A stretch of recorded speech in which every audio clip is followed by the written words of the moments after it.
My next guest has worked behind the scenes at the Food Network studios in Manhattan, New York, developing recipes for top shows, has been a guest on several television and radio programs, including NBC's Today Show, Food Network's Guys, Grocery Games, and Travel Channel's Park Secrets. Currently, his products are being sold in over 200 Stop and Shops in New York, New Jersey, Rhode Island, Connecticut, and Massachusetts. Keith Lorren Global, LLC, is a spice company that blends designer products for the grocery, retail, and food service industries. Please welcome to Money Making Conversation, the Spice King, Chef Keith Lorren. What's happening, my brother? Thank you so much for having me, man. It's an honor to speak with you today, man. Well, I appreciate that. Honor talk, but I'm a foodie. I like good food. You send me your spices. I use your spices, and I'm a happy camper. Oh, God bless you, man. God bless you. Well, I tell you what, I say I'm a foodie. What are you? Well, you're a chef. You got all these titles. What are you to food? Are you a preparer? Or you're an eater? What attracts you to food? Listen, I'm all of it, man. I call myself the Spice King because I've dedicated my whole life to making the world's best tasting flavors, man. Listen, when I eat something, it got to taste like something. You know what I mean? Can't nobody sell me nothing or give me nothing with just salt and pepper. It has to be seasoned and marinated, man. So my contribution to the world is making people's food taste better, making their lives taste better. And that's what I'm here for. Well, the word marinated, I throughout my life, I always heard the word marinate. What exactly is marinating food or meat? To me, marinating is like foreplay. You take your time, you prepare it, you massage it, you season it, so that all the flavor can get into the meat and it tenderizes it. And so when you partake of it, it's an experience. So it's really important when they ask you to marinate, it's important that you don't skip that step. That's what you're saying. You can't skip it. You can't skip it, man. The flavor has to go all the way to the bone. So, like, marinate meat is big in barbecue. Got to marinate that brisket. Got to marinate, put that seasoning on those ribs so they can come back right. What items do you feel like? Oh, is marinating big when it comes to steaks or in the fish? Is that? Well, different meats take different preparations. So you mentioned steak. With steak, I just like to marinate it in oils because I'll use oil with crushed garlic and shallot and whatever spices I want to make. Ribs, you need a little bit of acid, and you need those great barbecue rubs to get into it, and the acid helps it go throughout and helps tenderize it. And fish you don't marinate too long because it's such a tender type of a meat. So I would say that maybe 10 minutes. 10 minutes, that's on fish. And a lot of people, like my wife, she loves to use lemon with her fish. Right. Why is that? Yeah. Why does she do that?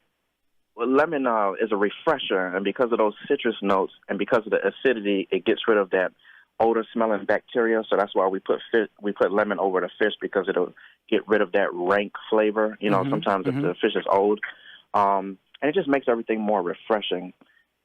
Yeah, because they always put fish. You bring your lobster tails out. They got your little lemon over there. Squeeze your lemon on top. I'm not a big fried fish guy, but shrimp. I'm a shrimp man. I'm an oyster man. I'm a lobster man. I'm a crab man.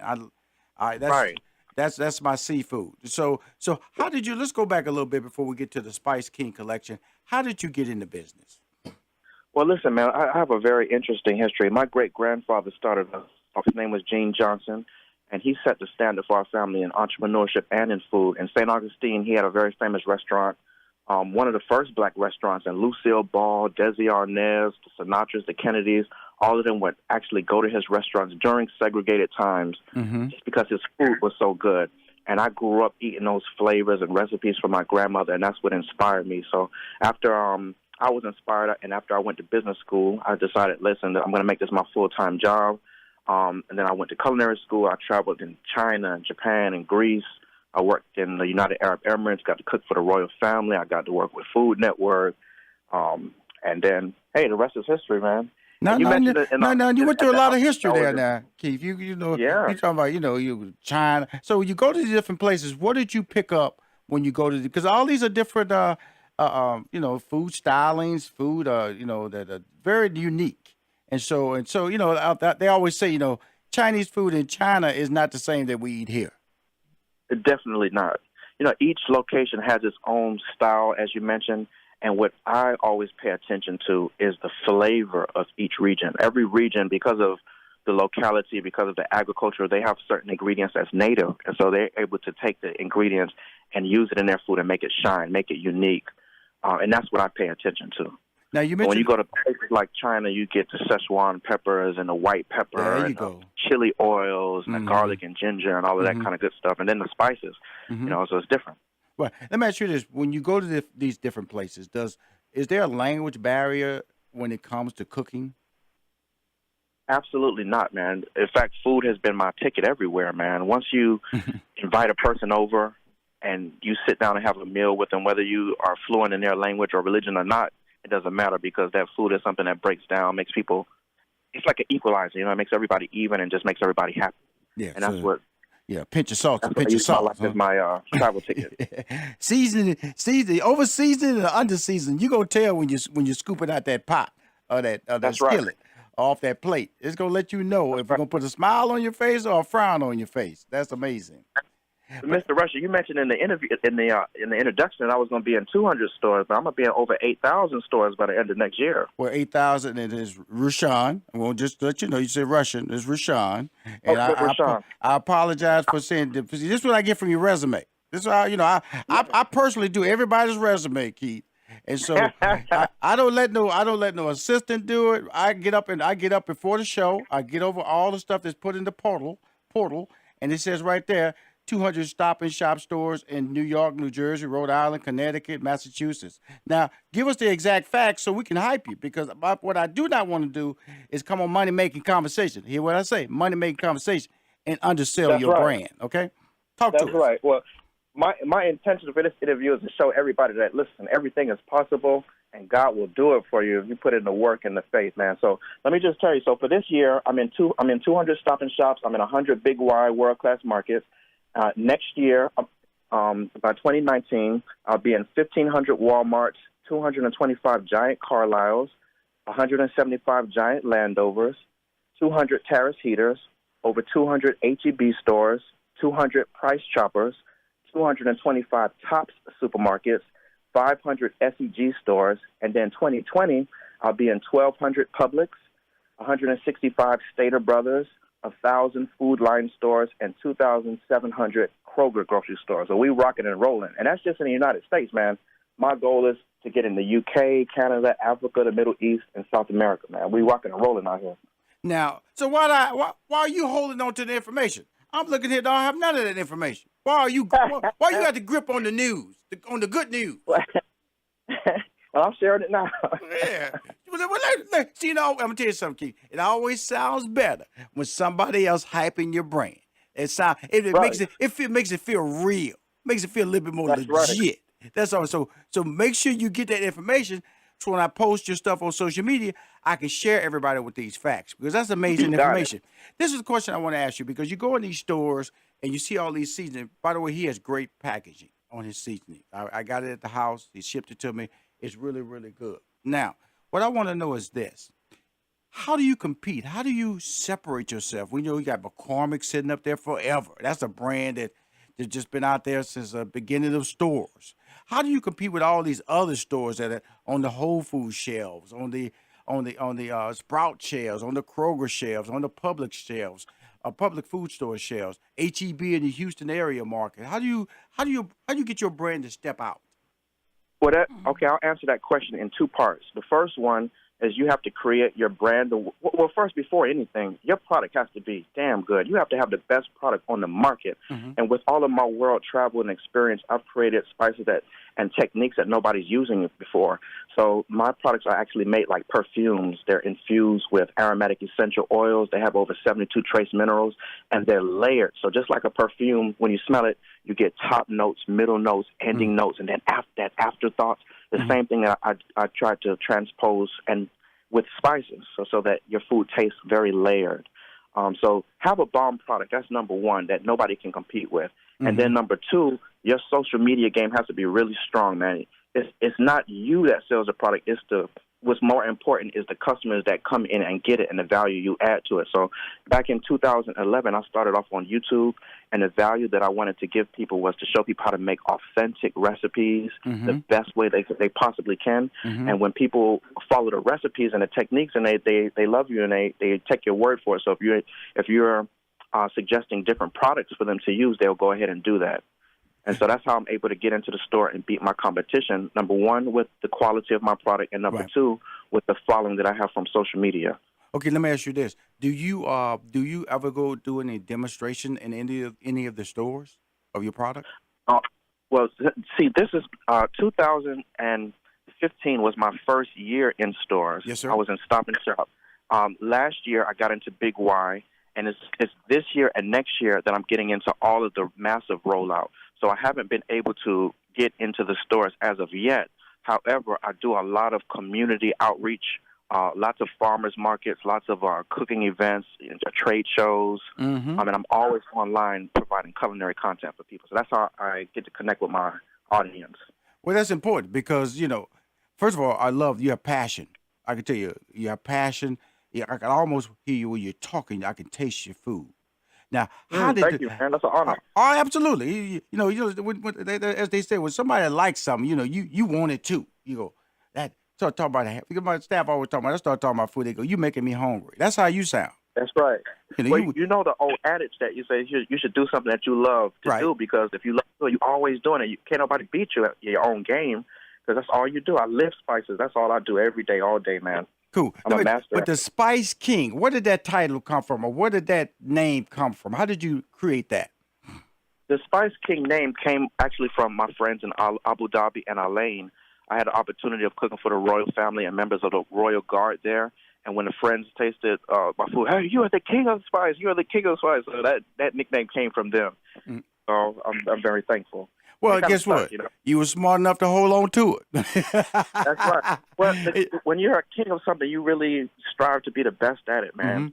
Well, I believe in black it's a challenge, that you're willing to hold up to. I'm on the phone with my man, the king of spices, the Spice King. That's right. That's my man, Chef Keith Lorren. He's going to be back. We're going to talk more about his amazing spices, his projected sales for 2019 and 2020. The next 3 months, what he plans on doing. Most importantly, he's giving you as an entrepreneur that information on Money Making Conversations. That's what I brought him on, and listen to what he has to say on our next break. Money Making Conversations. Hi, this is Rushion Mcdonald, and you're listening. I'm the host of Money Making Conversations. Show's going on. This 2-year anniversary is coming up in the month of May, and a show that I started just to provide information to entrepreneurs and career people who just didn't know where to go.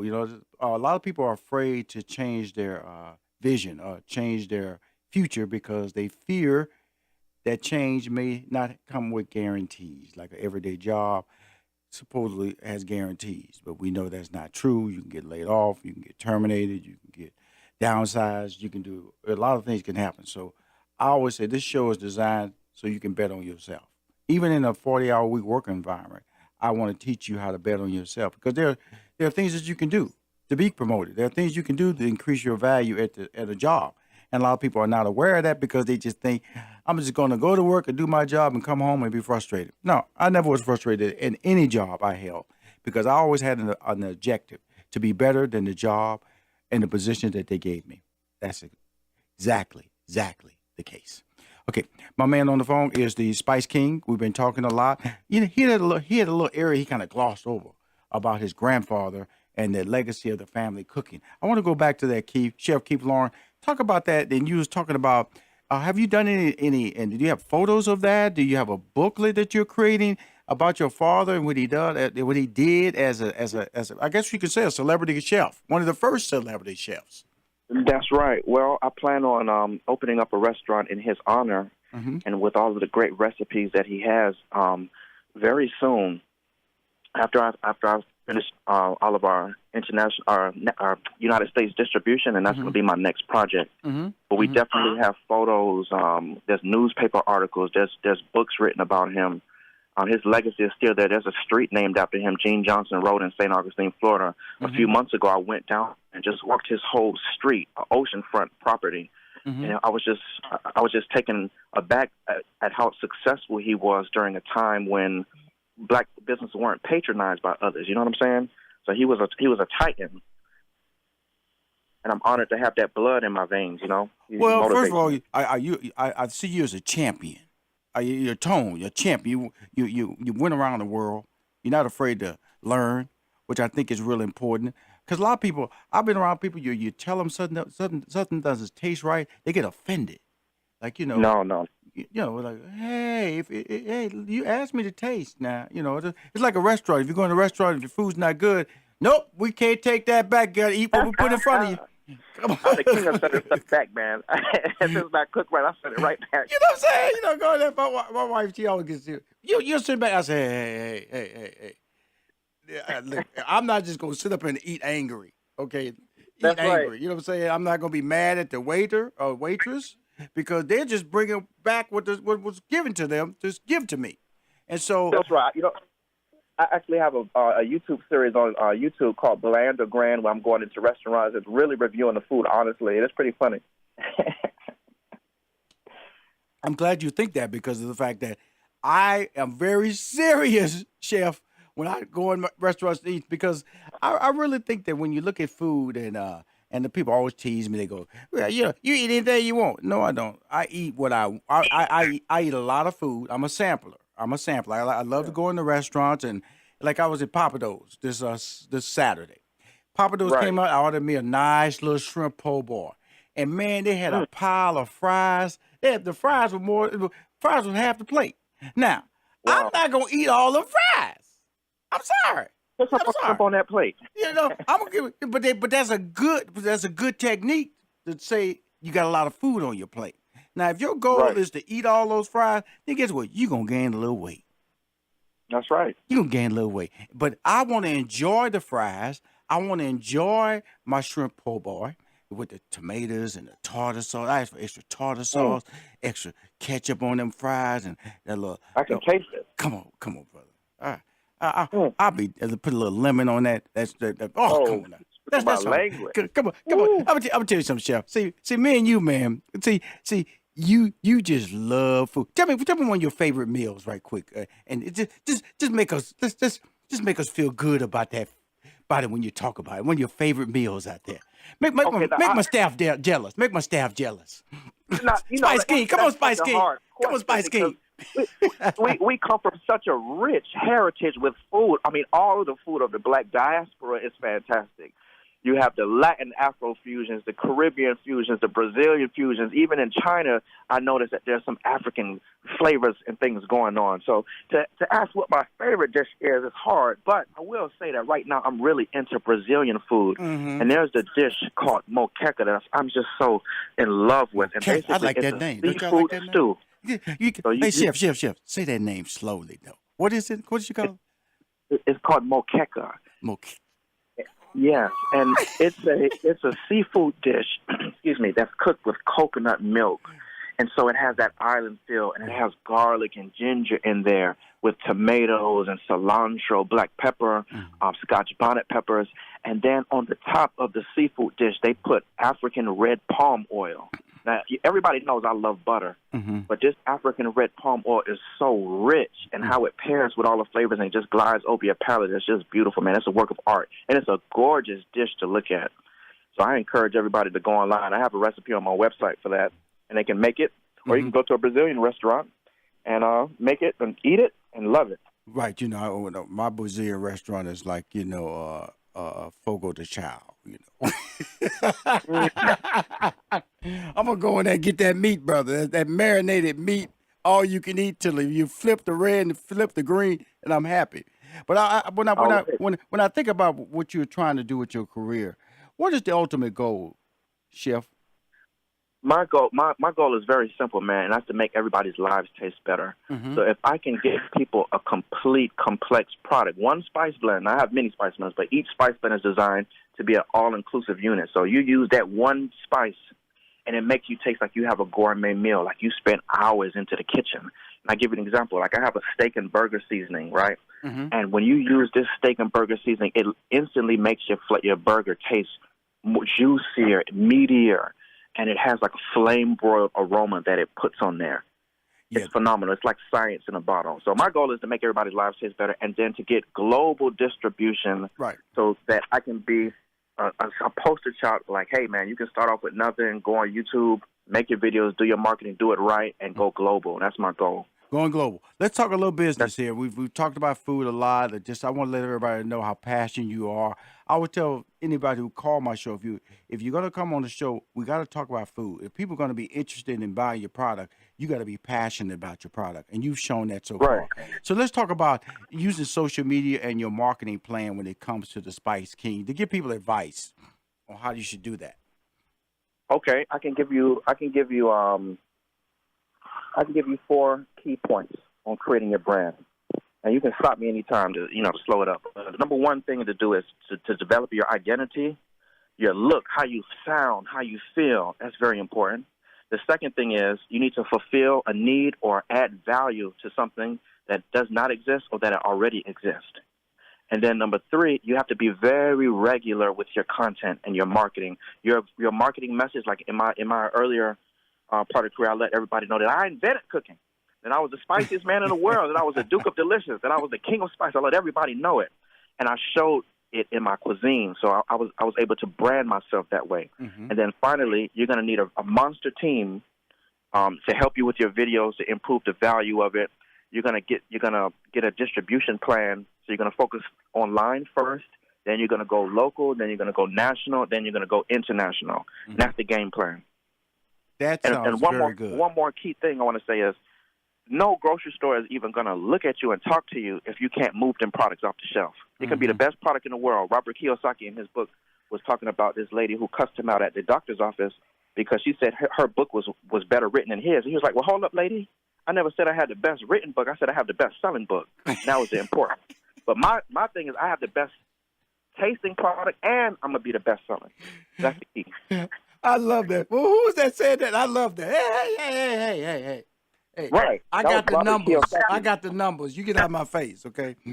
That's right. And that's what I'm telling you. A lot of people get caught up in that. They get caught up in then you don't compete.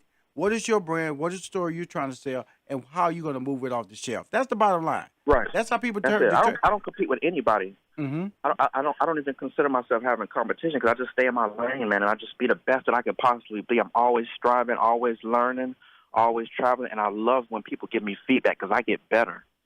Well, let's talk about where they can get your product. Because again, how they can get it online, where they can get your product right now. And also make sure you give me a link so I can help you build that brand, okay, as well as some posters. That's right. Okay, so right now, everybody, go to KeithLorren.com, and I have all of my products listed there. And if you use the promo code Spice King, you'll save 20% off of everything. Okay. Wow. Now, if you're in the Northeast area, we're in Stop and Shop and Big Y. All right. Now, by the end of the year, July, August, through the end of the year, that's when we're going into Walmart, Giant, Harris Teeter, H-E-B, Choppers, Tops, and then next year we'll be in Publix, Stater Brothers, Food Lion, and Kroger's. So now, here's the deal: 20% off discount. How long will that last? It's going to last until the end of the week. Okay, cool. Because what we're gonna do is, I got a fan club and our social media. I'm gonna try to see if I can make sure we get with him so we can get that posted Thursday.